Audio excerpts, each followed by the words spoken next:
meeting today. We did our Pledge of Allegiance in an earlier meeting, so we'll skip that this afternoon. Do we have any need for translation? Okay, seeing as we have none. At this time, I will ask for an approval of today's agenda with the removal of item C8. I'll make a motion to approve the agenda with that removal. I'll second. I have a motion and a second. All in favor? Aye. Any opposed? Motion passes 4-0. We will move on to our board goals. If we can pull that up. Is that something we're wanting to discuss right now and go over? The conversation at the last board meeting was just a summary for the community of the conversations that the board had been having. And so we put it on there as a discussion item. I think when we met last, we wanted to make sure the full board was present before we took any sort of action or commitment to those. So maybe today, in the unexpected absence of Director Perneda, we could hold that one until the next meeting. Okay, great. Thank you. At this time, I will accept a motion to approve the consent agenda with the removal of item C8. I'll make a motion to approve that agenda. I'll second it. I have a motion and a second. All in favor? Aye. Any opposed? Motion passes 4-0. At this time, we will turn it over to our superintendent for superintendent informational items. A couple items on the agenda today. One is around a statement related to e-bikes and e-motorcycles. A few weeks ago, our Mayor Ken Johnson came to visit me and wanted to share a concept that he's been working on to develop a student advisory panel to inform city policy and decision making. And one of the first ones that they want to have some students help them with is how to appropriately use e-bikes and e-motorcycles around our community. I know there's been a number of city residents who have filed complaints with the city about are these being used safely, kids without helmets, those kinds of things. What I wanted you to be aware of is not only that partnership with the city, but also after meeting with Ken, we received information from our insurance provider. I think Amy Suarez reached out to say, hey, what are you telling districts around the state about these e-bikes?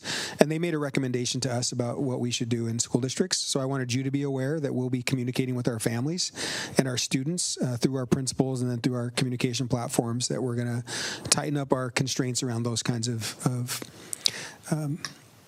pieces of equipment that students use to get back and forth to school. So I just wanted to make sure you had a heads up about that to see if you had any additional concerns to share with us or comment about that.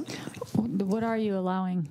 I saw some kids yesterday riding through the high school parking lot on e-bikes with helmets on, cutting across the sidewalks and stuff like that. Are we going to put up signage or something somewhere saying those are not allowed, or where do we stand on that? Yeah, I think the first round of conversations will be communicating with families. Hey, we don't bring these to school. There might be some subtle differences between our secondary schools and our elementary schools. The key thing for us right now in the community is what's an e-bike and what's an e-motorcycle. The city is working on understanding what that means in the state of Washington and putting those parameters up. We didn't want to wait for all that to be figured out. So right now for us, it's just really raising awareness, letting our families know, hey, you might let your kid ride this at home. It's not going to be allowed at school. So the first month or so of school will be figuring that out. There won't be any signage up. It'll just really be the statement from the district. And if a kid brings something to school that we don't think is safe, we'll call home and communicate with them that way. It'll be that individual conversation. But just as a community member, I've noticed just how prevalent they are, and they're all over the community, but also inappropriate use of them. The kids don't know the rules of the road or are riding without a helmet. And maybe in some of your worlds you're seeing, and I saw some news clips in the last week or so about the increase in injuries to students who are using those kinds of pieces of equipment again. So there won't be any signs other than, hey, we're going to make a statement about it. And people might knock on your door to say, hey, I just spent $400 on an e-bike and now my kid's walking to school. So, okay? Good. All right. The next one, I think we should tie when we have the conversation about the board goals. They're there for the community to see and for the board to review. It's what we talked about a little bit at the retreat several weeks ago. But I think it's more appropriate to have that conversation to see how they're living underneath the broader board goals. The key item for this evening, for this afternoon, is really our secondary grading practices update. So I would invite Kat Atchison, our high school principal, and Will Von Brock, our middle school principal. We're going to talk with you today about standards-based grading and kind of where we're at now. There's a series of slides that they're going to share with you that talk about the student and parent experience, and what it really means for our teachers, I think, is important. So on the next slide, if you'll move ahead for me, Kat. We talked this idea about coherence and making sure things are aligned. And I know that the board for the last 3 or 4 years has received more comment about secondary grading practices than perhaps maybe since the pandemic. Yep. It really was a hot button issue, and that the interest of the system was in improving experiences and educational opportunities for our students, and that the grading platform contributes to that. And I think there's going to be a slide that they show you of this tiered experience that supports that idea. And it's not that we're backing away from that goal, but the way we're going to go about it is going to change just a little bit. So on the next slide, you'll see what sort of the board responsibility is and my responsibility as superintendent. We're going to have a system reporting student progress, and we're going to require staff members to comply with that system. We've been doing this mixture in the last year with standards-based grading in a more traditional format. And we learned some really good lessons about both platforms in doing that. The key for us, after feedback from the board certainly, was that information had to be helpful to the student, teacher, counselor, and parent. And what became apparent in the last year, even though we made some improvements in the platform and design and were responding to feedback and lots of time and energy and effort went into that, we still weren't meeting that goal as fully as we need to be. And so we made some changes this summer with the support of staff. Kat and Will are going to tell you about those, and maybe also share how the teachers have reacted to that. And then I think the perspective we're hoping today from the board is, how do you think that's going to land with the constituents who have reached out to you? So I'll turn it over to Kat and Will to share where we're headed. So Pete was making a reference to the kind of tiered approach. And when we started on our journey around standards reference teaching, we immediately went right up to step 4 and 5 and thought we had a really strong foundation, but we've had to take a few steps back but still work on getting coherence around our guaranteed and viable curriculum. And so in the work that we've been doing around the consistent feedback we've heard from our teachers is the tool's not accurately reflecting the learning that's happening, which is creating confusion for students and for our parents. And so as Pete had shared, we met with some teachers, and then we launched it last week during our professional learning. And overall, it's been a positive feedback from the teachers. So we will still continue to use priority standards and scope and sequences. We'll still have proficiency scales and rubrics. Teachers are still going to have common assessments. We'll still do our Monday PLCs, but the intention around grades are accurately reflecting student learning, and it's not just going to be based off of task completion. So for the high school, a lot of our teachers were able to, they did a goal at the end, or celebrated the work that they did in June, and this just led right into the next steps of picking up where they left off back in June. Quick question before we move past that. If a community member reaches out to a board member and says, is standards-based grading going away, how would you help them think through how they might respond to that? I think especially from a community member standpoint, you could say that absolutely the district is shifting to a more traditional format of reporting grades. It's a percentage-based formula. It's going to be very traditional in the sense of they're going to see that percentage, they're going to see a grade.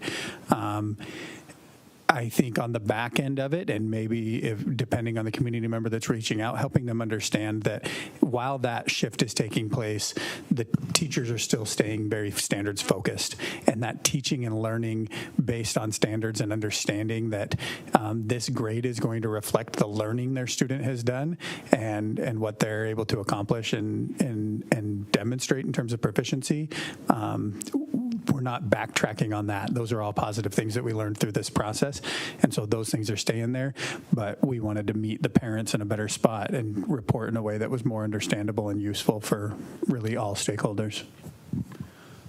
So when we met with our teachers in the beginning of July, middle of July, we came away with a common understanding that it's going to be a more traditional approach to grading, so that you'll see a percentage and you'll see a letter grade right from the very beginning. So in the old system, the communication had been your kid gets an F and they have to earn the A, whereas in traditional grading you have the A until you prove otherwise.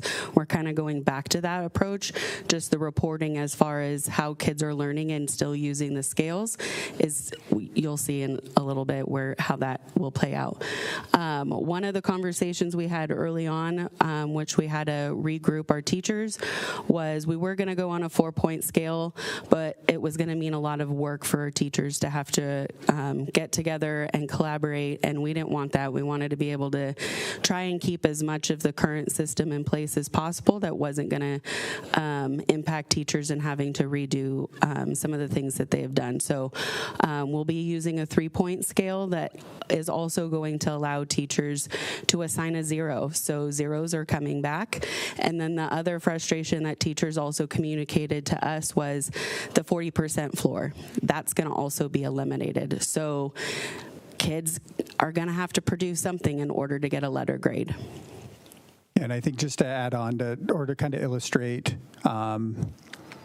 the steps we're trying to take and why they feel like the right steps is this shift came about in the spring. We were able to get with some focus groups and talk through it. It became apparent really early on that we weren't going to have to backtrack. We weren't going to have to bring all of our teachers in and announce this early in the summer because they weren't going to have to redo a lot of work. The proficiency scales that were developed are intact. There was no change to the scope and sequence work they had already done. Really, they're able to move forward with this and just report it in a different way that's more useful. So, yeah, thanks. I know. Oh, sorry. I was just going to make a quick comment in regards to that and the feedback that I've gotten, both as being a parent of high school and middle school age kids, but also someone who's receiving feedback from my kids' friends' parents constantly about standards-based grading. When I explain it to them, they love the concept. The concept is great. Every parent wants their child to understand and have a really good grasp on what they're learning and not just do the assignments and forget about all the information. So the intention behind it is really, really great. Where it fell off for parents, myself included, is the confusion that came when the grading system, or getting to a midterm and you have all C's. And it's like, well, we haven't gotten 3.0 work yet, or we haven't gotten to this point yet. It was very confusing for parents. So I love that you're keeping the important work on the back end, but leaving the parents out of it as far as the confusion of how you're getting from wherever that looks like in the back to the letter grade in the front, which is the facing part that parents are going to see. I appreciate that work because I know that parents want that. It's just the confusion for students and parents of anything besides, a percentage or a letter grade. It was just getting way too mumbled and confusing. So I appreciate you keeping the back end, which is like the guts and the important stuff about it. Yeah, I'd say a lot of that you just described was really kind of this mysterious component to it that frankly a lot of us, even putting scores in, we knew there's this formula that's determining this trend line, but none of us could fully articulate it. And honestly, we'd put scores in and be like, I think it's going to do this. And then it might do something wonky and different, and it was hard to try to explain. So pulled those pieces out. You'll see a progress report here in a couple of slides that, hey, this makes sense. Our teachers should be able to explain it. Our administrators should be able to explain it. Hopefully you as board members can get to the point where if somebody comes knocking on your door, how does this work? It's much closer to what we've traditionally seen, and pretty clear for parents. Another exciting part about this summer was just seeing the alignment between OHS and MMS. This system, while we were all on standards-based grading, the pacing and the rollout was very different between the two schools throughout the last several years. We're fully aligned in how we're rolling this out. So this change really has aligned the two schools. We had an admin focus group and kind of a leadership focus group early on, and then each school brought in leadership teams separately, but very coordinated. The OHS team would meet. We would have people there. I would be there, and a couple other people maybe from MMS would be at those teams so we could hear the conversation, what they were thinking. and then district office would meet with an MMS team. And that went back and forth with, I think, at least 2 rounds. And each time it was just really, really great synergy. We understood where they would. We'd take off from there. We might have a couple of ideas that a high school would hear us say, and they'd bring it back. And so it really developed what we think is the best product possible at this point in this transition. So what is new? And this is kind of the nuts and bolts of how it's actually going to be rolled out.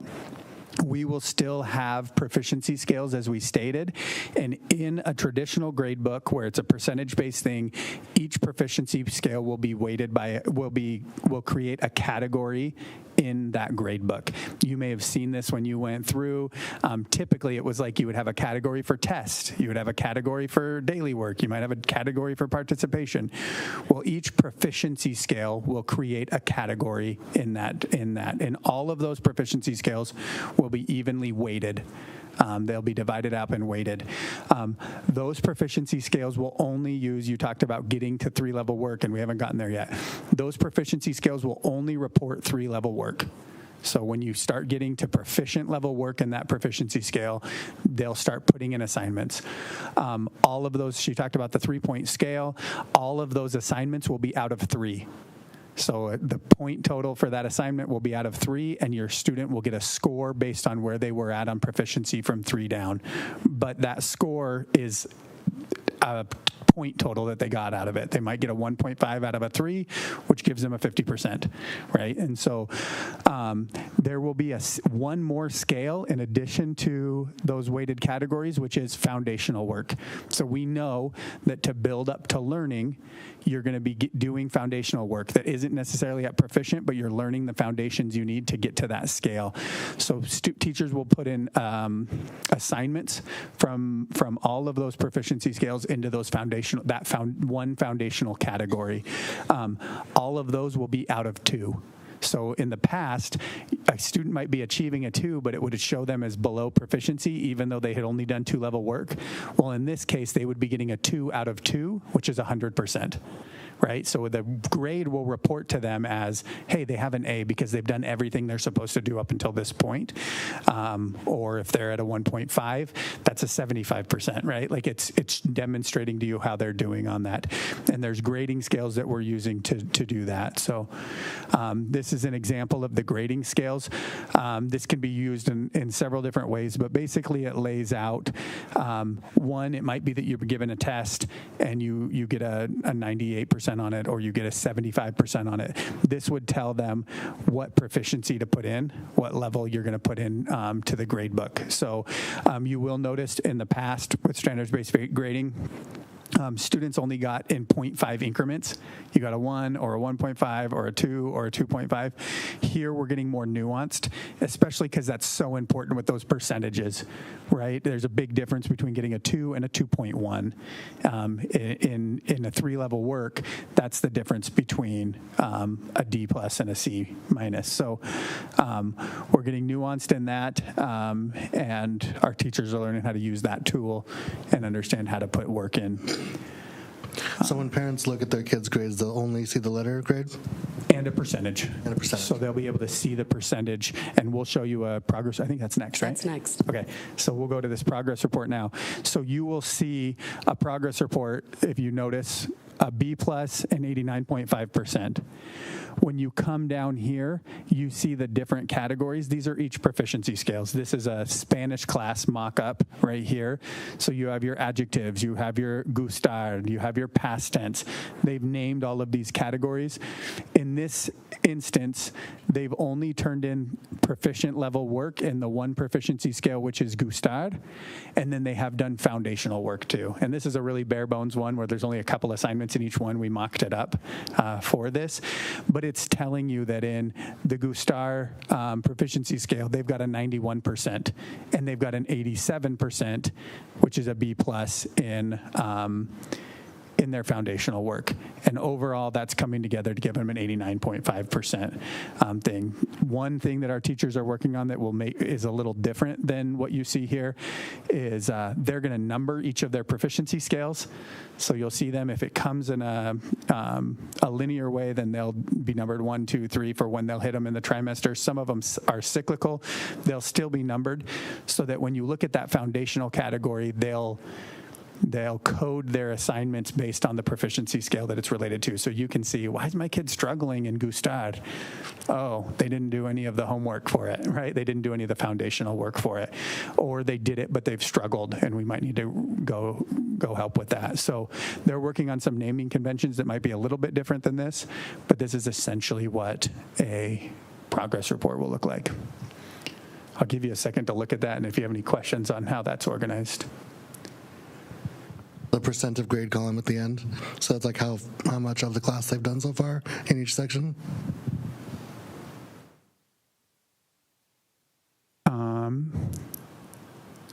That's a great question. I never got to that end of the column. Percent of grade. Josh Faith might know. Those are,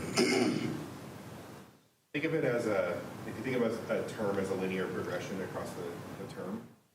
So if we've done standard number 1, that standard at this point is the only part really counting towards my grade.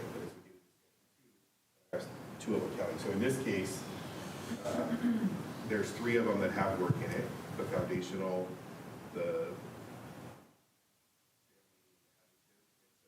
those percentages are set in the beginning, but they adjust to correspond with how far into the semester. So it's not holding kids accountable for work they haven't gotten to yet. Perfect. So if you look at that category percentage right there, in the end of the trimester, when they've hit all of those, that will be the weight. So each of those proficiency scales are evenly distributed, and then foundational work is 10% of the grade. So our teachers, we actually gave departments have to determine for the whole department, but they had to get together and determine. They have a couple of options about how to weight it. They can evenly distribute it all the way across. So let's say I've got 4 proficiency scales and foundational work. That would be 5 total categories, each one worth 20%. Or they can say we want to pull back on foundations a little bit, and they might do like this one, an example where they have 10% on foundations. The rest of the proficiency scales are evenly distributed. And then the other option, which I don't know if I have any that did it or if you do either, where they could actually pull foundations out and say, we're actually not going to give homework, we won't grade it, they'll just have to do it, and we'll evenly distribute the rest of them, but only in proficient level work. Okay. I'm not going to lie. Some of this went over my head. Okay. But, so I know, it went over our heads a little bit. Yeah. But just to be clear, Josh, if what I'm understanding you said correctly, that means that, like, let's say this is a midterm grade and my student comes home and I say, okay, so far in this trimester, you have a B+ because you're being graded on the work you have done. That doesn't mean you end the trimester with a B+, but it also isn't counting against you the work you haven't completed yet. Like in standards-based grading, that seemed to be the case. They could only get up to a C because they hadn't completed the other high-level work. But this is more, okay, you have a B+ because that's how you've done, on the work you've done so far. And then you still have to do that same effort in the second half of the trimester to walk away with a good grade, right? Yes. Is that how this is showing up? One of you explained too, kind of also the pressure to get to 3-level work. Yeah. So to answer your question, absolutely. That's why you see these proficiency scales with 0 earned and 0 possible. Okay. Their percentage of grade, there's nothing there yet. Perfect. Those aren't factoring in. So when you see that 32 and 33, as they add proficiency scales, those weights will shift until it gets to that target of 12.85 because that you're adding on proficiency scales and now you're accountable for it. Now you're accountable for it. That does make it really important that we get to 3-level work and you have enough 3-level work in that proficiency scale to get a good grade and to get what we feel is a valid grade because the students had opportunities to do it. So it will both do what you said, not hold them accountable for 3-level work until you get to it in the classroom, and push our instructors to say, I better get to 3-level work then so that it's accurately reflecting, because we'd hate to get there right at the very end. Yeah. They struggle and have no opportunity to make that up or help. Kev.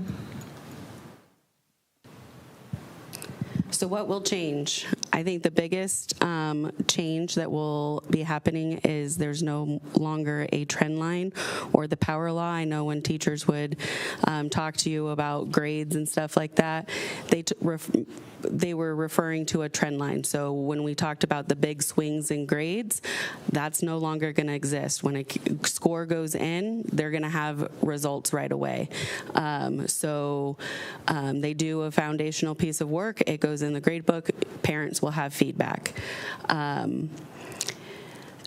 The implementation, like Will was talking about, of proficiency scales and it being by department. So our teachers had to get together last week, determine the order of the proficiency scales and what their 3-level assignments or their common assessments were, so that they can give a similar experience regardless of who the teacher is.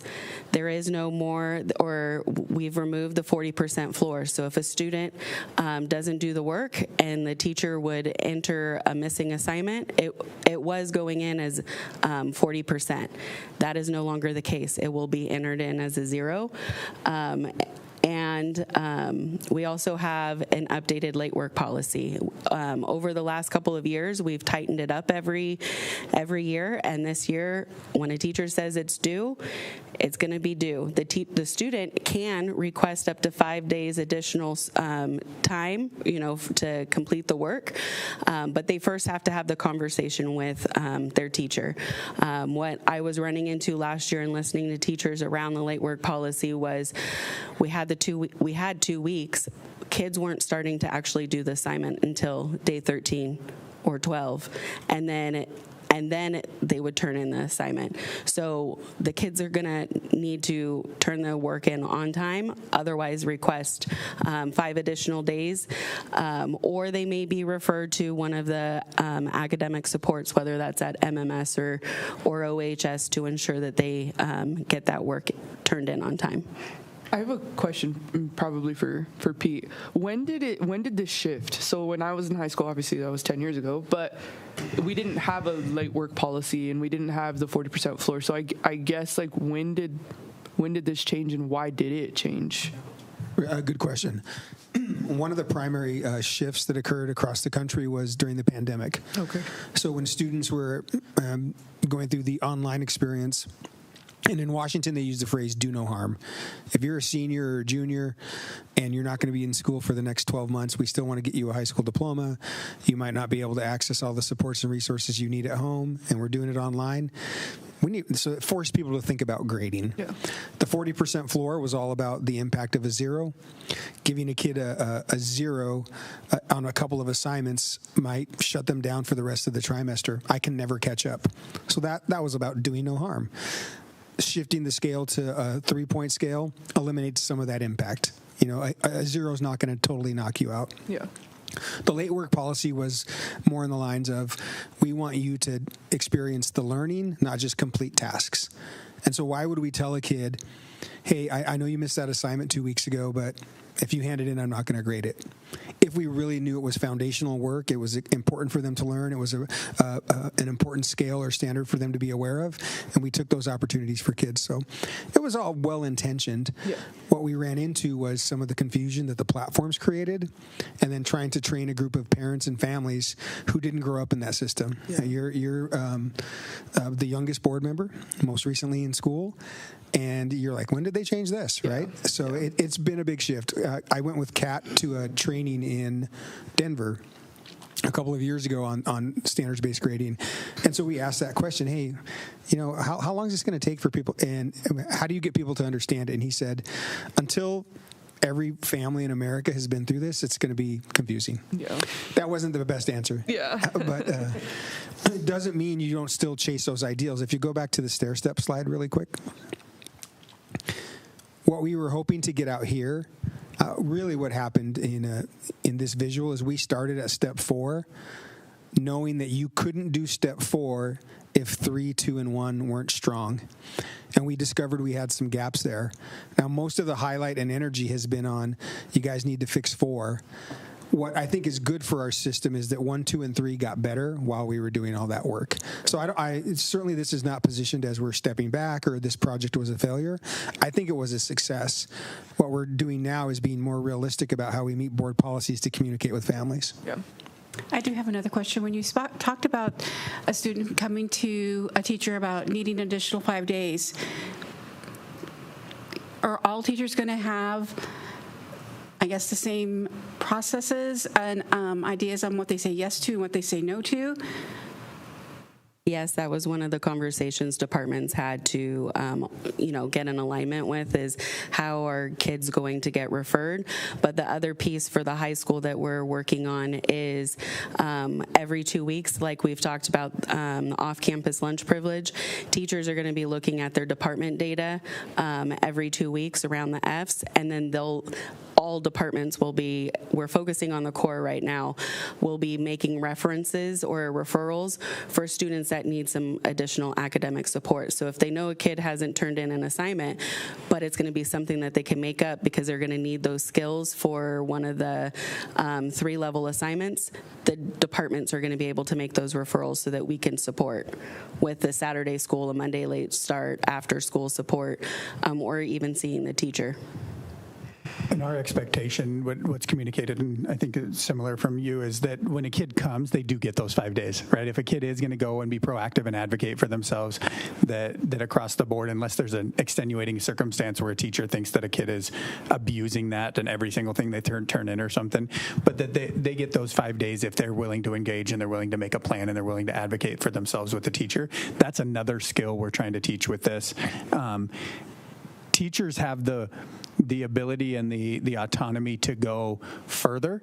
If they go with a kid and a kid comes in and they've talked to them and they say, yeah, I'll give you 2 weeks, or a kid comes in 3 weeks later and said, hey, I've been having a hard time and I'm really just left off the start of the trimester, but I want to make it up, and the teacher and them make a plan. They could give them more, but you can't really cut them less than that, unless, like we said, if there's an extenuating circumstance and a teacher comes and says the kid's just abusing this, they turn everything in 5 days late and just try to have a conference with me. Really, the expectation is give these kids some time to do it, which I would argue is very similar to the college experience, right? Like we all had professors, or those of us that were there, that we would go to and say, hey, can I have another day? We also had professors that said, I really don't care when you turn it in later, right? Like you can turn it in as long as you get it in by here. So teachers have some autonomy and room, but we do want to make sure that kids feel accountable. Similar, I think, balance that we struck with the zeros. Zeros do impact in this grading scale pretty severely, because there's that foundational category that's worth a really specific thing where a ton of your daily type work is going to fit. Kids can miss zeros there and they won't impact as dramatically. The zeros that are going to impact them are in those proficiency scales. And as we talked as committees, we said they probably should impact you. Those are big things. Those are the essay we've worked on for 2 weeks. Those are the major project. Those are the big tests. You can't not do those and not have it severely impact your grade, right? If you miss a daily assignment here or there, it's not going to fail you. You're not going to be in the gutter. But if you miss one of these big ones, you've got to know how to say, oh, I'm going to go make that up. I'm going to go figure that out. I'm going to meet with that teacher. So. One of the other things I think it's important to note about what will change is our students are used to 1.5 being 50%, or actually being a D, and that's going to be a big shift for our students, because a 1.5 on a scale assignment is going to be 50%, not the D. Okay, so why this is good for teachers? Like I said, we've both presented to our teachers this in the last couple of days without a major upheaval or uprising, right?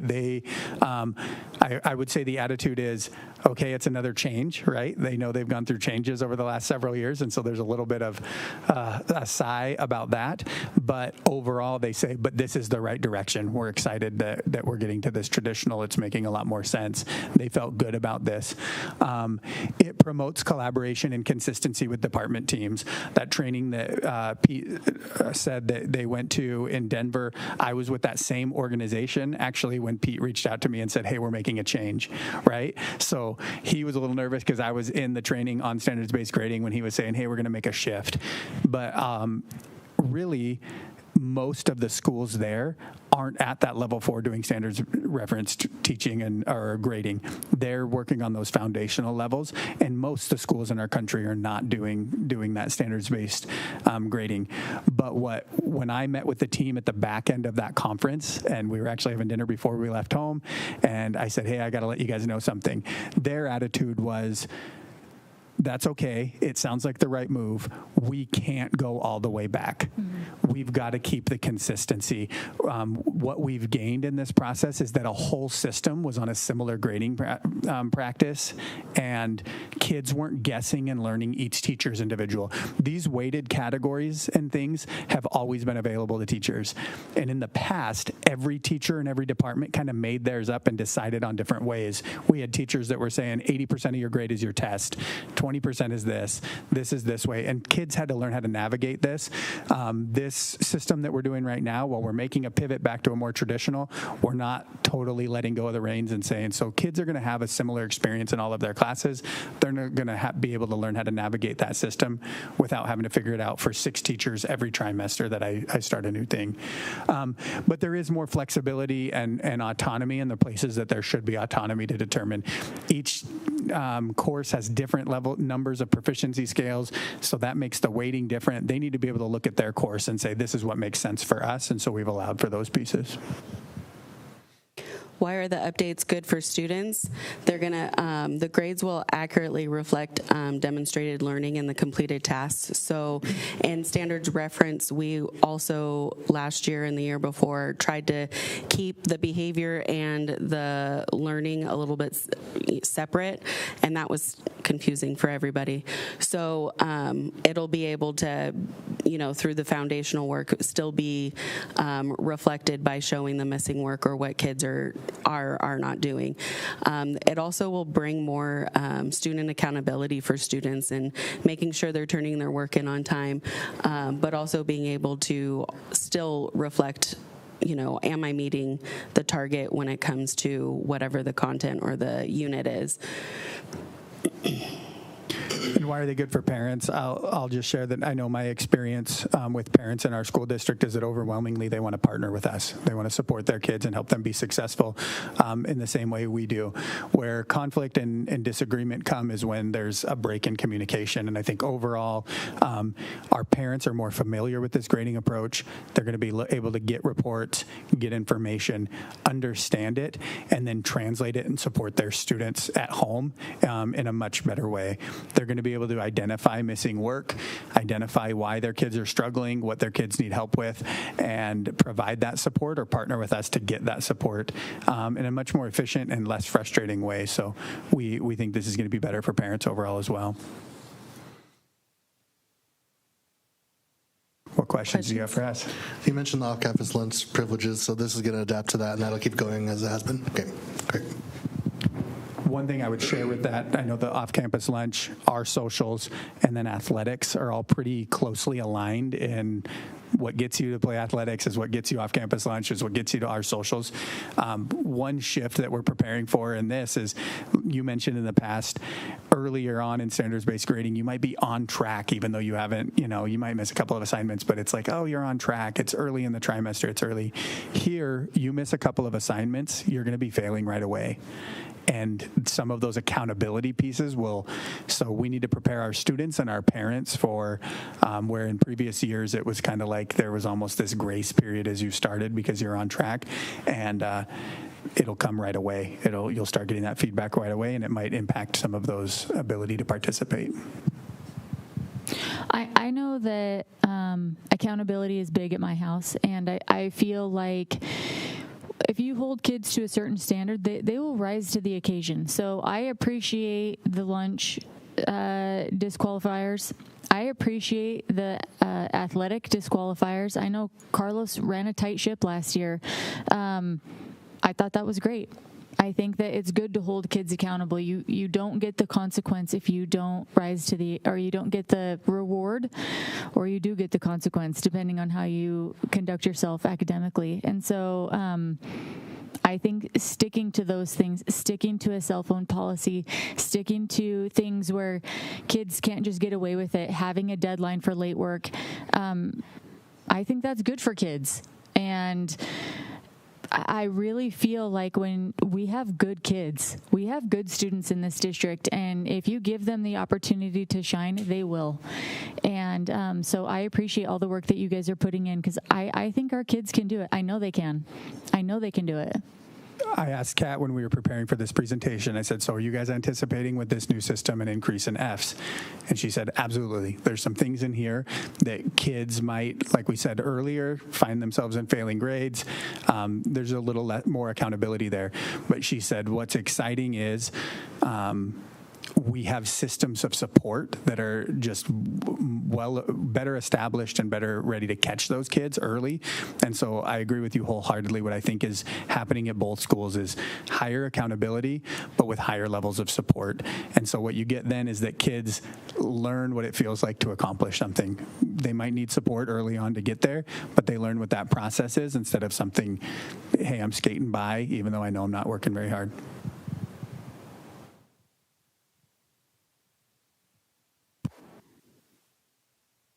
Do you have any questions, Brady? All right. Well, thank you to Will and to Kat for sharing that update, and thank you for the board taking the feedback and having the patience as the district worked through what was refinements in the systems. I think, as Will shared, that it was another change, and I think it's important that every year there's going to be, we hope, in any organization looking to improve, looking to do things better. So our staff should expect that, and I think this is evidence of some really good work being done by our secondary folks. So that's it for the superintendent items. Okay, thank you so much. We have policy review, so please review those policies before we pass those next board meeting, or put those up for vote next board meeting. Do we have any public comment? Okay.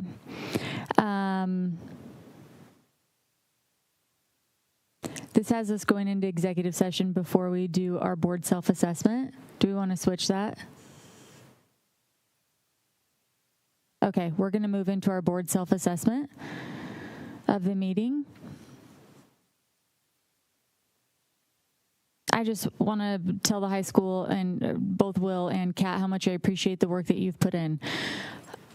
I know it can be frustrating to have to pivot and do different things.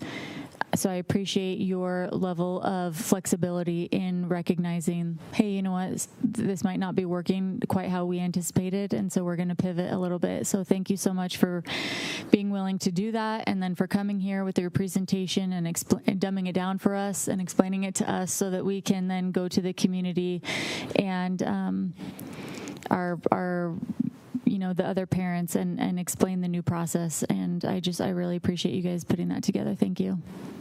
I want to feed off of Lindsay's. You guys talked about the parent experience a lot too, and I appreciate that, because I know if that was me, I'd be pissed. Why do you have a C and you're doing your work? So I appreciate you guys taking that into consideration, because a lot of these kids do have to go home and have those hard conversations with their families. So it's nice that you guys thought about that as well.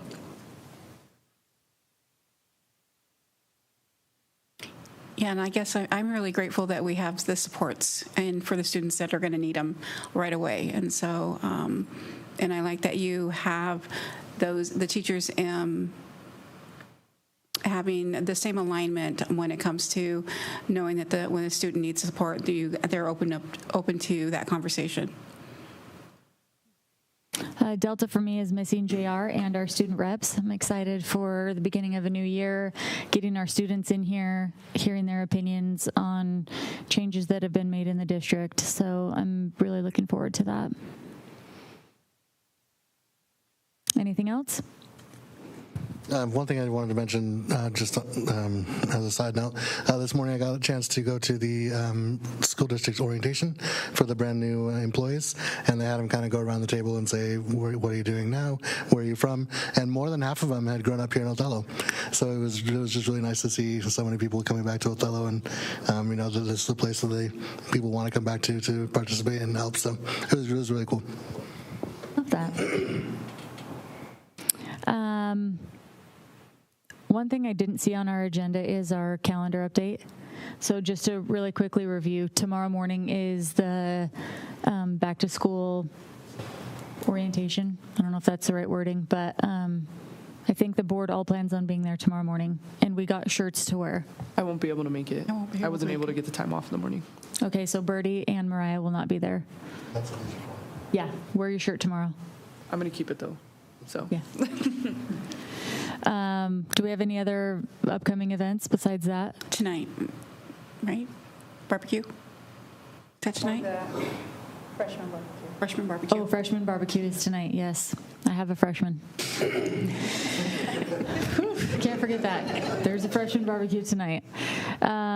Okay, if that's everything, at this time we will adjourn into executive session. The board will have a 30-minute discussion to discuss the performance of a public employee and no action